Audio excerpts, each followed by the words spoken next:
Hello, সবাই কেমন আছো? আশা করি সবাই ভালো আছো। আমিও ভালো আছি। শুভ নববর্ষ। বড়দেরকে আমার প্রণাম জানাই আর ছোটদেরকে আমার অনেক অনেক ভালোবাসা। তো চলো আজকে আমি তোমাদের সাথে চিংড়ি মাছ, কুমড়, ডাঁটা, আলু, ঝিঙে দিয়ে ঝোল বানাবো, ওটাই শেয়ার করব। তো ফার্স্টে আমি চিংড়ি মাছগুলো কেটে ধুয়ে নিয়েছি। তারপর আমি চিংড়ি মাছগুলোকে ভেজে নিচ্ছি।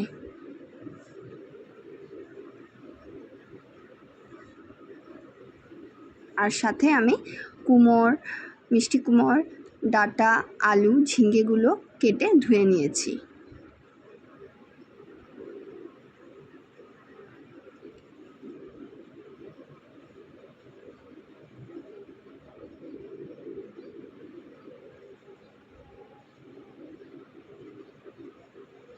আমার চিংড়ি মাছগুলো ভাজা হয়ে গেছে, এখন আমি তুলে নিচ্ছি মাছগুলো।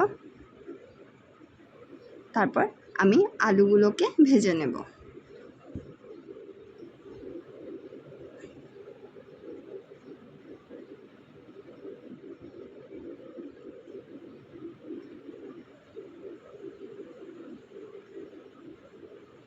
দেখো আমার আলু ভাজা হয়ে গেছে, আমি তুলে নিয়েছি। এখন আমি কুমড় ভেজে নেব।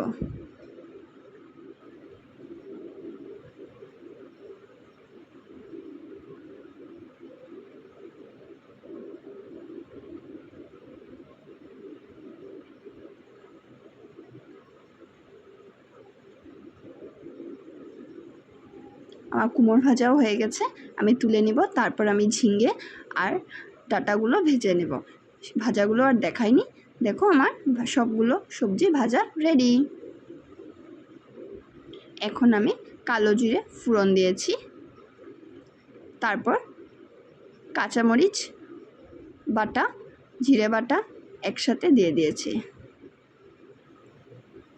তারপর সব ভাজা সবজিগুলো আমি দিয়ে দেব।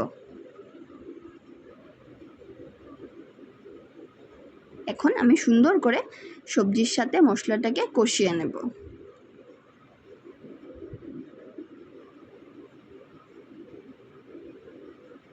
কষানোর পর আমি ঢাকা দিয়ে দিয়েছি। 5-7 মিনিট হয়ে গেছে, আমি ঢাকাটা তুলে নিলাম।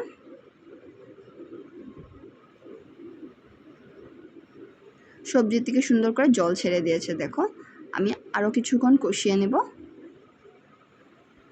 কি সুন্দর মশলাটা সবজির গায়ে লেগে গেছে।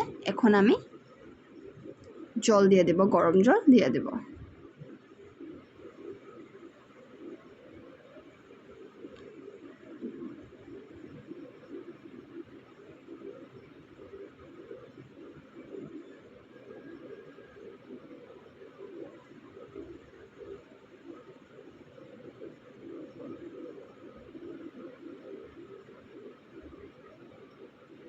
তারপর আমি চিংড়ি মাছগুলো দিয়ে দিলাম।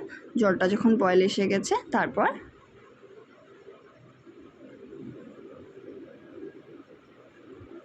আমি নুন, হলুদ আর চিনি দিয়েছিলাম, দেখাতে ভুলে গেছি। আর আমার চিংড়ি মাছের রেসিপি রেডি, ঝিঙে, আলু, মিষ্টি কুমড় দিয়ে। আর তোমাদের যদি আমার ভিডিও আর রেসিপি ভালো লাগে, একটা লাইক, কমেন্ট, শেয়ার করে আমার পাশে থেকো। আর যারা নতুন দেখছো, প্লিজ আমার চ্যানেলটাকে সাবস্ক্রাইব করে লাইক, কমেন্ট, শেয়ার করে আমার পাশে থেকো। আমিও চেষ্টা করি তোমাদের সবাই পাশে থাকার জন্য আর ভিডিও দেখার জন্য। ধন্যবাদ ভিডিওটা দেখার